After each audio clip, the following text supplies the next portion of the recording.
nós falamos do conceito de obesidade, nós trazemos à tona aí vários outros conceitos, como, por exemplo, outras doenças, diabetes, hipertensão, que em alguns outros momentos nós já abordamos. Mas tratar de obesidade, dessa doença obesidade, é tratar da doença do século, né? Hoje em dia nós tratamos a obesidade como uma doença crônica, que necessita de um tratamento, seja ele medicamentoso ou não medicamentoso, com questão de nutrição, a questão de atividade física, a questão de medicamentos, até as questões cirúrgicas também são abordadas nessa questão da obesidade. Mas nós precisamos levar a obesidade como uma doença que precisa ser tratada com a seriedade que ela precisa. Quando nós falamos em fatores de risco para a obesidade, nós temos que lembrar dos fatores dietéticos, dos fatores genéticos, das questões ambientais. Nós sabemos que o indivíduo, não é todo indivíduo que tem a genética para a obesidade que vai desenvolver a obesidade, mas isso leva em conta a questão de hábitos de vida, a questão de estresse, a questão de algumas medicações, de outras doenças associadas, como transtornos de tireoide, como hipertensão, como má alimentação. Então temos vários fatores aí, sejam eles preveníveis, modificáveis ou não modificáveis.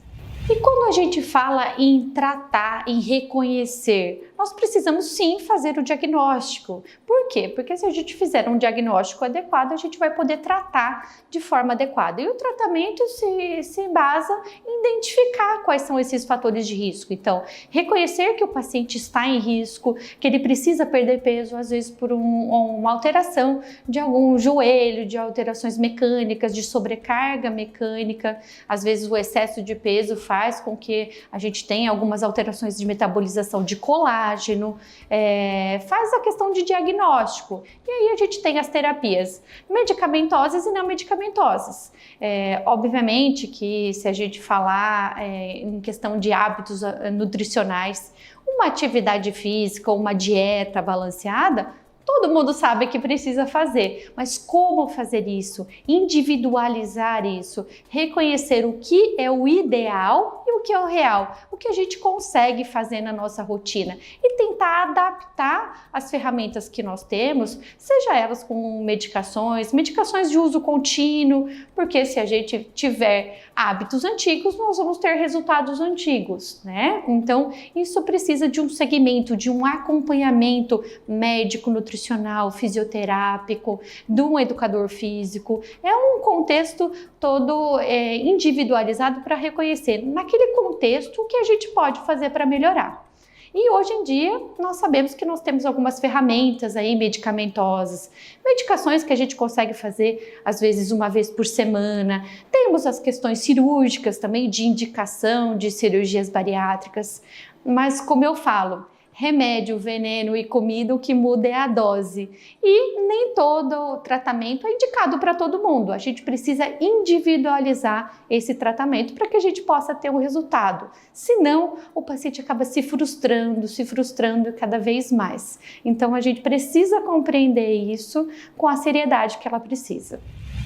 Quando nós falamos em terapias medicamentosas, hoje em dia nós temos aí na nossa disponibilidade, nas farmácias, até em relação sem receituário médico, às vezes sem prescrição médica, mas isso tem um grande risco. A gente tomar uma medicação sem o acompanhamento, sem a devida dosagem específica para o que a gente precisa, é muito prejudicial. Então, essas medicações aí que foram desenvolvidas aí para perda de peso, para controle de diabetes, elas precisam ser individualizadas. E aí a importância de procurar um profissional que tenha o manejo, que tenha o traquejo, que saiba indicar, que saiba manejar a questão de dose. Por quê? Porque as medicações, ela não adianta ser boa se a gente não souber utilizar. Ela pode se tornar uma arma que pode até nos fazer bastante mal com relação a isso. Então, um tratamento e recomeçar. Tratar doenças crônicas é um eterno recomeço. A gente não pode querer que isso tenha um resultado como tomar um antibiótico para uma infecção onde tem isso dia e hora para acabar. Tratar a obesidade, usar essas medicações, sejam elas semanais, sejam elas diárias, sejam elas de qualquer que for a administração, via oral, subcutâneo, que a gente já tem muitas medicações que já estão aprovadas e que às vezes ainda não chegaram, mas que tem um custo elevado, o custo se torna ainda maior se a gente não souber utilizá-las. Então, procure um profissional para poder ajudar, para poder acompanhar, procure um endocrinologista para acompanhar e não podemos desanimar. A vida é um eterno recomeço.